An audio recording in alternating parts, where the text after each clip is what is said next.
So this is the lesson that I posted last Friday. And this is the final lesson from the series on the film project that you're working on. And this one deals with music videos. And music videos have been around for quite a while. They actually exploded into our cultural scene way back in 1981 with the arrival of a channel called MTV, which was the first 24-hour music video channel that changed the entire culture, guys. If you were back there in 1981, you would have seen how incredible MTV was. It's nothing like what it is today. Today is not even a shadow of its former self. But back then, when they launched with a music video titled Video Killed the Radio Star by the Buggles. And since that time, we all know what music videos are. So doing a music video is one of the things that you were allowed to do because it's a fantastic way to express how creative you can be.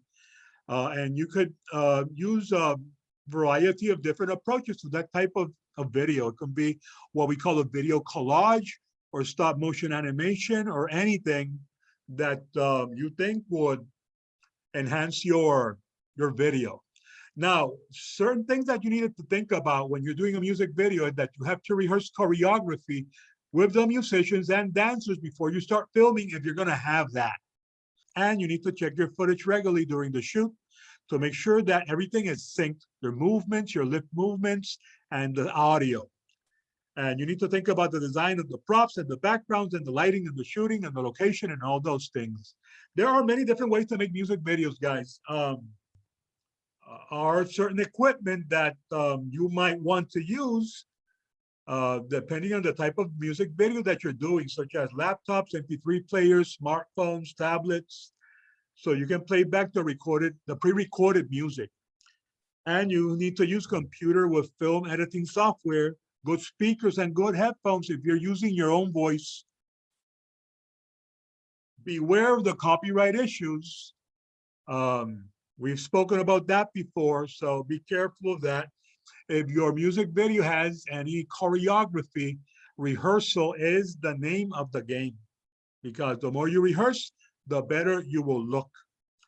And lip syncing is something that is very important. And finger movement is also something that is done a lot and is given a lot of attention to when making music videos.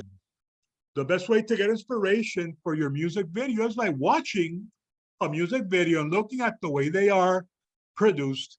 Some look like short films. Others look like a stage montage from Broadway. Others are like a video collage. You can use a variety of approaches to make a music video. And here you have additional videos with information on how to make music videos. There are links here for videos that can be very helpful if you decide to use them, okay? I want to remind you that I hope that you are very successful, but that that success is entirely in your hands now. You have been guided through the process extensively. There is not much more that I as a teacher can do, right? It's everything else is in your hands to make it happen. The due date for this project is May the 3rd, and there will be no extension of that date. It's that date, and by that date, I expect to see your videos in my inbox.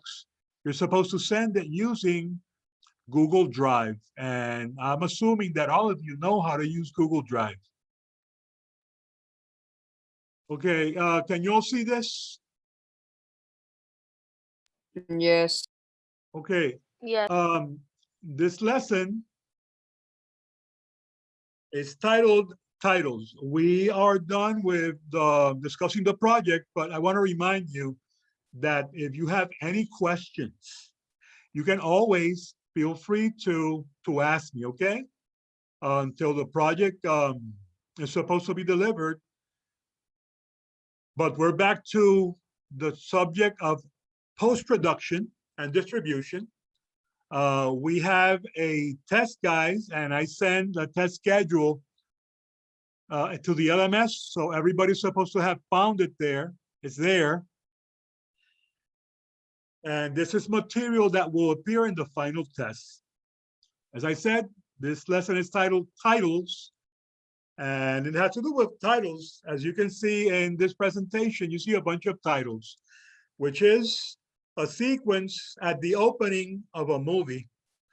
Back in the day, um, they were very simple hand illustrated cards or photographs that were inserted into a film. Today, when you look at titles, I mean, movies that do have titles at the beginning, they're like a mini movie that showcases the art of graphic designers. And titles can be very exciting. It can be a very exciting thing. They are the initial thing that you see at the beginning of a film.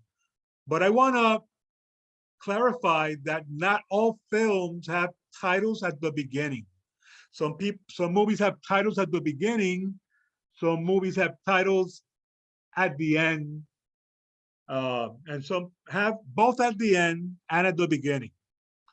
And what they do is they have several functions. One of the functions is that at the beginning of the movie, they nurture the audience's expectations by giving you an idea of what to expect. They also evoke the film's overall mood. They establish a mood, which is something that art is supposed to do, right? Mood is the prevailing emotion or attitude, right? That is being shared with the audience or the readership. And they set up the story. They are the primary impression, in other words, that an audience will have of a film. That impression might be correct, that impression might be incorrect. So as I was saying, they develop an impression, right? It can be right or wrong, but beginnings are very important, guys. The titles are very important. Here's a video of the top 10 titles of all time that you can check out. So just click there and you can see it. And remember that what you see in the title is supposed to be the credits of the cast and the crew. And I already told you they can appear at the beginning, or they can also appear at the end. Sometimes they appear both at the beginning and at the end.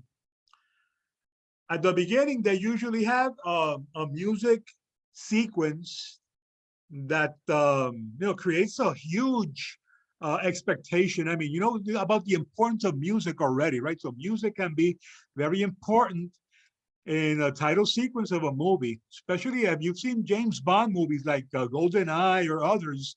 You can see how important music is in a title sequence. A title sequence that is well made is going to engage and excite the audience by hinting at the topics and the themes, and in some cases, the challenges that the characters are going to be facing.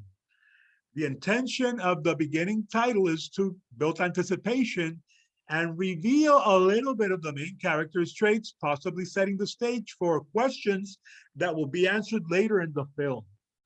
So a successful title sequence is going to create an emotional reaction and anticipation from the viewers, and it's going to keep them glued to the seat waiting for more.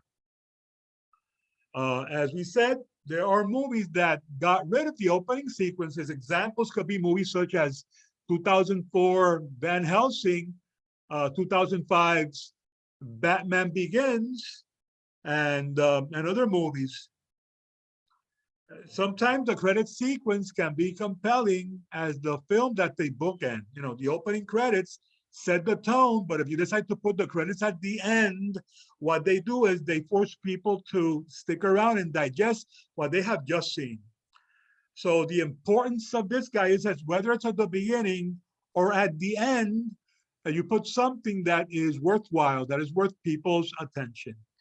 Once you have read the entire lesson and seen the video, there's a reshoot activity where you will be answering these 3 questions, and activity number 4 is asking you to write a 1-page fully formatted script for a sequence title for a short film that you wrote last semester with your team.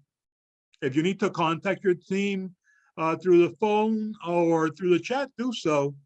You can use Fade-In or any writing app that you wanted to do this. Do you have any question, guys?